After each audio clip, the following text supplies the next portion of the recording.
Good evening and welcome to tonight's public webinar. The information presented this evening is general advice only. As a reminder, we now offer an Investor Club membership. The idea of the Investor Club membership is it's a sort of preliminary way to start working with investor signals, getting access to the Monday night webinars, our daily advisory blog, and a limited section of the technology or the member area. It's $47 per month. We've got a limit to our April intake, which is 10 clients only. So if you'd like to reach out to me tomorrow and set up your membership to the Investor Club, you can either do that by jumping onto the website and going to the free trial, or simply just drop me an email or give me a call in the office tomorrow. With tonight's recording, the idea is going to be to share with you the ideas and commentary that is covered in our general Monday night webinars and on the advisory blog. Obviously, being a public webinar, we only hold these sort of once every 6 weeks or so. So it's hard to cover off all the momentum across the different ideas that we've been capitalising on, but I think we've achieved some really good results in the market and been on the right side of a lot of trades. And there's also been some really positive developments in the technology, which I'll cover off tonight as well. Up on screen's a graph of the Nasdaq, the US market. We've continued to see relatively strong earnings trend in the US. Obviously, there's been a little bit of a question mark around is inflation starting to spike up again off the back of the stronger employment data reads. At an index level, really, we've seen a long pattern of these short sell-offs, 1%, 2%, 3%, and then the market rallying back up through resistance. The strategy that we take here is we recognise that the moving average is rolling over a little. The price action's below the 10-day average. If the market was to reverse back up and take out Thursday's high, it negates the short setup. But for the moment, we're leaning on the short side of the index. There on the Nasdaq, and likewise here on the S&P 500. Again, a break back above Thursday night's session would be a reversal of that potential roll over to the short side that we're seeing in the index. Again, just backing that up, if you haven't sort of been attending the webinars for a while, you may not be familiar with the way that we're valuing the market. So the way I look at it is the average earnings of the S&P 500 companies. So we can see throughout the bull run during 2020-21, capped out at about $215 of earnings per share. We're now sitting at $225 of earnings per share, so that fair value was about sort of 5,000 points thereabouts. The market's extended another 5% higher than that. So what the market is really saying is the next 12 months is actually going to deliver another 10% increase in earnings, 8 to 10% of earnings, and we're about halfway through that. So the market's paying up for that anticipated 12 months of earnings growth. So I think either way, you'd have to say we're getting fairly close to a level of resistance if the market's willing to sort of bake in that level of optimism, which is not unreasonable, by the way. So it's not like the market's terribly overpriced. It's really just sitting at about fair value or slightly above fair value.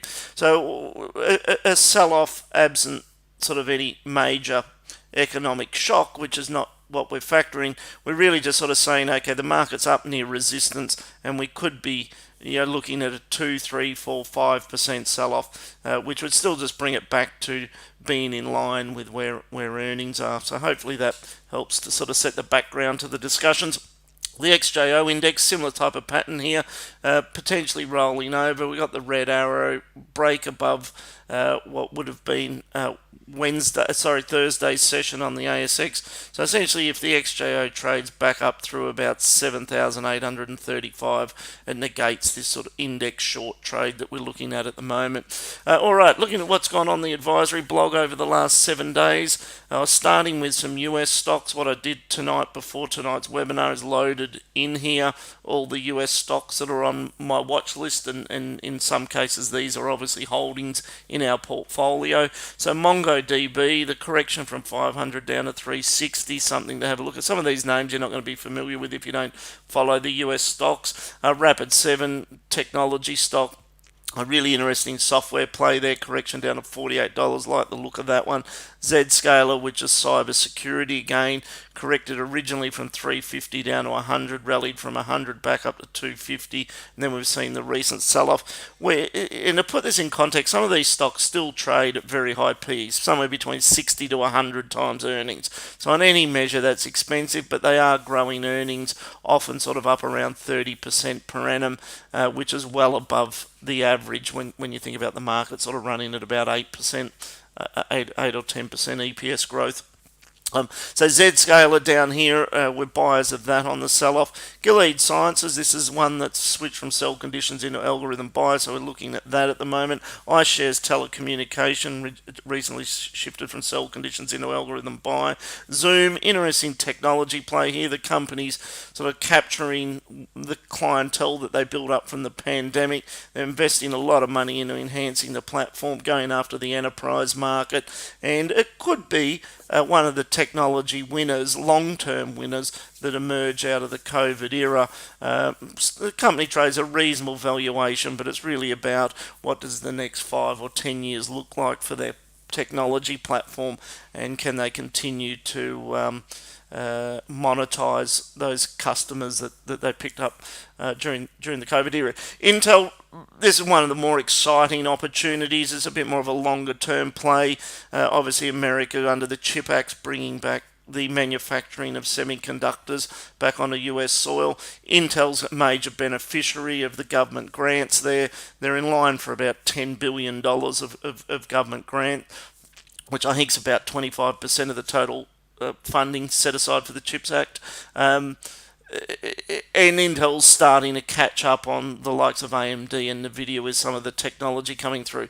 So the correction here down to around $38 is a buying opportunity, and if you have an interest in US stocks and you join up as a Investor Club member, reach out to me. Let's have a chat about Intel. It's something there that I'm keen to share more of the analysis with to help you understand the opportunity better there with Intel. Domestically now, so iron ore, we've seen iron ore dip below 100, recovered slightly, but let's just say it's consolidating around the 100 mark. My preference is obviously BHP or Rio, but you can start to sort of have a look a little bit further down the pecking order there. Champion Iron Ore switch from sell conditions there in an algorithm buy, and our strategy always is, if you're whether you're a shorter term investor or if you're a trader or a longer term investor, there's an argument that having some discipline on the entry point, you'll be well served. What I would suggest to clients is just to have a think about waiting for the price action to move above the moving average as a mechanism to help refine sort of your entry, especially on shorter term trades. The Cure ETF, this gives you exposure to, so it's an ASX listed ETF, exposure to US biotech stocks. The correction down here to around $47 is a buying opportunity. You can see there it switched from algorithm sell into algorithm buy. Just moving back through the articles a little bit further. So this is all what's gone on the advisory blog in the last 7 days. Ripple within the crypto coins, just starting to bring the clients' attention to some of the reasoning and opportunities in that market. Aristocrat, so under Red Arrow, sold off. Correction there down to around $40. Ultimately, you just want to be watching it through this level and waiting for the price action to move back above the moving average. I think creates another buying opportunity there in Aristocrat. Again, a crypto, we'll leave those for tonight. We'll come back to them at another time. The XJO market direction, as we looked at the beginning of the recording, just highlighting that the potential overhead resistance there is for clients that are wanting to trade the index, and that index could be through either CFDs, futures, or inverse ETFs, the likes of Bear, BBOS, etc. So these index technical analysis and commentary are designed to help you to set up positions in those instruments to capitalize on either being long or short on these index trades. NAB, we haven't really spoken much about the short side of equities for quite some time. We have on the index, but not much on the straight out shorts. NAB's one of the first stocks we've set up a short position on for quite some time. Again, it would need to hold below that overhead resistance, but just something there to share with you. The S&P 500, we've already largely covered off on that. This one here, so we get into the ASX 200 trade table, and I'll jump into that in more detail, which is the new short-term trading technology automation piece that we've released. This is one of the better performing stocks out of the current holdings, and we'll take a look at that tonight. But what effectively we'll be looking at is stocks that have the algorithm bias signal across above the moving average and just capturing the momentum within sort of a week to 6 weeks straight after that algorithm buy signal with tight stop losses. So that's what the trade table is all about, capturing the short-term momentum and applying tight stop losses. This particular stock's up over 38%, and it's been in the portfolio for a little over 30 days, and we'll take a closer look at that.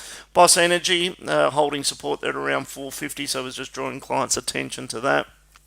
Beach Energy, probably the red arrow last week gave us an opportunity to take profit on this, and then obviously today we've seen them come out with the announcement around the big increase in costs that caused about a 15% collapse in the share price. The underlying business is still a really good opportunity, and I think oil prices stay elevated, but the red arrow provided us a little bit of a pre-warning there last week and exited that trade, which worked out to our advantage given today's sell-off. BHP, continue to like this. It remains a core part of our investor portfolio, and we've also been taking a position in it from a shorter term trading standpoint.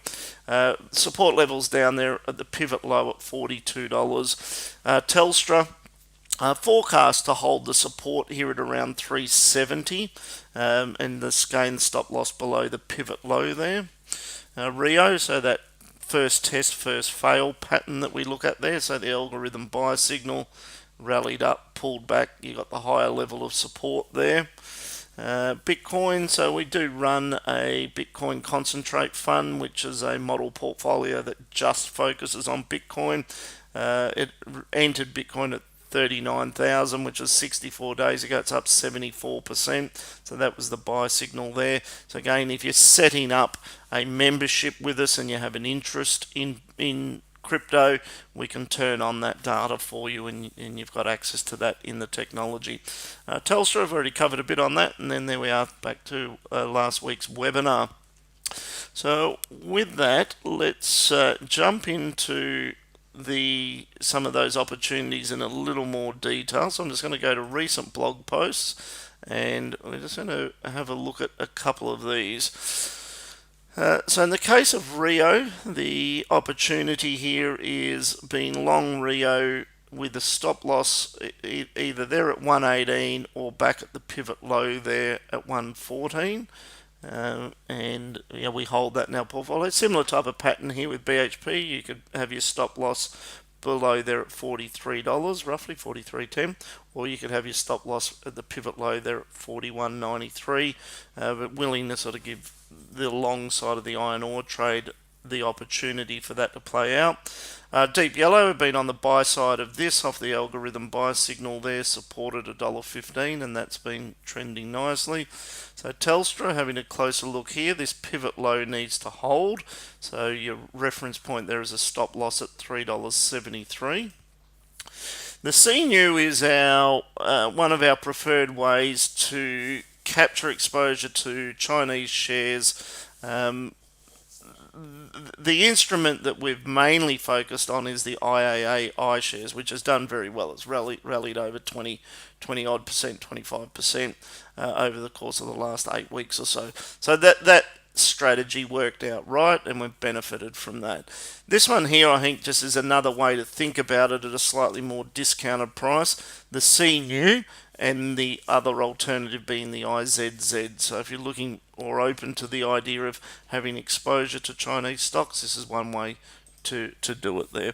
Woolworths, what I will point out here is it's under algorithm sell signal, so it's rolled over, it's making lower lows, lower highs.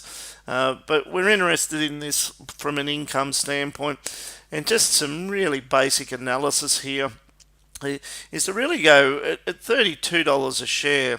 You're not that far above where Woolworths traded 10, 15 years ago.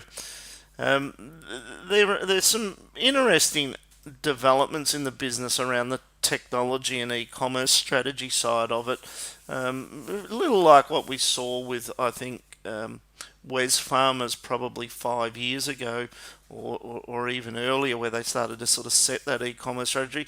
Woolworths is, I think, it could surprise the market over the next 2-3 years, with them not just being sort of seen as the traditional grocery business, but some of their e-commerce investments will start to pay off for them. At 20 times earnings, 3% dividend yield, it's just getting back to fair value. But I think you could start to have a think about this for investor portfolios somewhere between that $30 and $32. And that's the reason for adding that onto the blog there. All right, that just picks up a little closer look at the charting component and the stocks that we've covered. What I would like to do now is jump into the short-term trading table, have a look at the performance of it, and then have a look at the current holdings that we've got in there. So to do that, we click on the trade table, go to ASX 200. To have a look at the performance of it, we go to the bottom here, and this is the net asset value, which simulates a $1 million investment into every stock that's so an allocation to each stock in the portfolio. So this tracks the performance of being fully invested in the stocks that are in the trade table and over the last year. So if we just recap the performance, early last year it rallied around 30%, went through a period of consolidation, made lows in the latter part of last year at up 21%, and then had a strong rally in the in the final months of last year, and then really that's continued on mostly over the last 3 months of this year. So what we've seen is the equity high there at 44%, and we're still holding that at 41.2%. So terrific gains over a 12, 15 month period, and we now have that as a strategy that is being automated in our managed fund. To look at it in a bit more detail, this gives us a look at the current holdings in the portfolio. As we looked at earlier, RMS is one of the better performers. After 39 days, it's up 36%. And some of these other names have been in there for less time than that. What you'll notice over here on the right is all of the positions have a stop loss. So it has a fairly unique characteristic that you don't get in too many other managed funds or strategies, where you've got that sort of automation where as soon as the market goes through a sell-off, the portfolio's back in essentially 100% cash in a matter of 24 hours sometimes. So it's a really interesting piece, and the automation side of it is what allows you to capture the upside, but obviously give that protection of capital on the downside. So again, if you'd like to know more about linking up your brokerage account to follow this strategy, or investing in the managed fund which aligns with this, then please reach out and give me a call. So on that note, let's jump into the stocks and have a look at the current holdings and just recap on exactly what the technology is doing here. So it's identifying the algorithm buy signal, the green arrow, waiting for the price action to get above the 10-day average, and it's simply going to stick with that trade until the next red arrow and the move back below the moving average, and then it's going to close it out. All of the positions that this strategy takes has a stop loss, and the stop loss goes below the pivot low which is often sort of where the entry signal occurred from. So if we go on to the next one, blue scope. So originally that was the buy signal there. It rallied above. So the entry date would have been likely around this point in time, the 8th of the 3rd. If we go to the table, the 8th of the 3rd was the buy date, 22.56, and the stop loss is in place there at 21.09. So if we go back to the chart, so 21.09, so that's the pivot low, the stop loss is below there. We're now riding the momentum higher, and that'll just continue to build as long as the price action continues to move higher. The algorithm will stick with that. There's no minimum number of days or maximum number of days. As long as the momentum keeps moving in a positive direction, it'll stick with that opportunity. So that's blue scope. Moving on to the next one, Whitehaven Coal, algorithm buy signal, green arrow, move above the average. The entry date there would be around the 21st. If we go to the trade table, yep, 21st of the 3rd is the entry date. Gain up 4.8%, been in there for 18 days. Stop loss at $6.26. And same principle applies. If that reaccelerates and the momentum's positive, it'll stick with it until we get the red arrow. Otherwise, if it reverses back down, there's two sell side rules. One, if this momentum falters, and then the other is if it gets back below the stop loss. So it's not necessarily only just waiting for that price action to take out that stop. There is one based on the price momentum faltering as well, so almost acting like a trailing stop loss. So Whitehaven's in the strategy.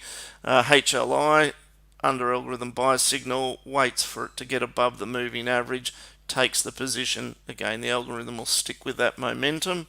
An example of where it's stuck with the momentum for a reasonable amount of time has been RMS here. So the buy signal, the cross above the entry date there would have been around the 29th of the 2nd. And there it is there, the 29th of the 2nd. And we go back to the chart. So what happened here is it really created the first test, first fail, rallied up, and the momentum's been strong all the way through. And it's probably getting up to a level where we're not too far from a red arrow and that momentum faltering, at which point it'll automatically be removed from the portfolio. So again, if you'd like to get access to the trade table, join as a Investor Club member, and if you're ready to jump in and automate your portfolio around it, give me a call and I can have a chat with you and help with that process. So let's finish tonight with a quick review of the US positions. These are something that obviously the gains available in US stocks are compelling, but not everyone has the time to do the analysis on, so I'll just share with you a few of the names that I'm focused on. So MongoDB switched from sell conditions there into algorithm buy, and I like that at around that 330 level. Meta Platform switched from sell conditions there into algorithm buy, and it's obviously performed very well. Amazon switched from sell conditions there into algorithm buy. It's had a really nice rally. Rapid7, this is a new one that I've just added in, switch from sell conditions there into algorithm buy, like this down here at this $46, $47 level. Alphabet, switch from sell conditions into algorithm buy, and that's done very well. The old Google, of course. Shopify, this is a leader in e-commerce platforms, switch from sell conditions there into algorithm buy at $50. You can see even up here at around 72, I think that support level holds, and I quite like that one. Apple switch from sell conditions there into algorithm buy. A bit of a slower mover, obviously, than some of the other names that I've looked at, but being a buyer of the dip on this sell-off in Apple should turn out to be a reasonable long-term investment opportunity for your portfolio. Boeing, for obvious reasons, this is out of favour, but switch from sell conditions there into algorithm buy. And quite like that at around the 180 level. Comcast, not doing too much there at the moment, but maybe in another recording I'll explain more about that. Nvidia, so this really demonstrates the growth in data centers in particular, but these data centers are being driven by the uptake of AI. NVIDIA is obviously a leading chip developer, but also building the data centers as well. So we've seen this company deliver an extraordinary increase in profit. The stock price has gone from $100 up to $8.80, and the forward PE is not ridiculous just simply because of the level of profit growth. The bigger question is there a point that these data centers get a bit saturated for the current demand level? But across a 5 or 10 year period, obviously, technology and cybersecurity, data centers, cloud computing, they're all major drivers that are likely got a lot further to run. In the case of Microsoft, 31 times earnings on less than 1% dividend yield. Maybe it's getting a little expensive again. I don't think there's an argument that these are all in bubble territory. But interesting just to share the graphs with you. In the case of Tesla, making lower lows, lower highs, it's under algorithm sell signal, so we haven't been doing much there. And then there we are back to MongoDB. So we do have some of these US stocks in the trade table. Particular list there, the US technology disruptors. This is one of my favourites. So this is our proprietary database of the stocks that we think are going to be the technology disruptors. So essentially the winners in the sector. So some high growth companies, and this has delivered some really good returns. So again, if you're signing up as an Investor Club member, I can guide you through some of these portfolios and talk to you further about those opportunities. So again, jump on the website, sign up for a free trial. If you've got an existing one, reactivate it, and then have a chat with me about paying to join as the $47 a month Investor Club membership. And you need to be one of the first 10 clients on board. So we're only taking 10 clients on board during the month of April and working with you on getting you set up. Not only to join the Investor Club, but also to make sure that the starting point is that you've separated your trading from your investing and starting to get that process documented for you as well, which is why we're limiting the number of clients we're taking on board in the month of April. Thank you for listening in, and I look forward to speaking again next Monday night.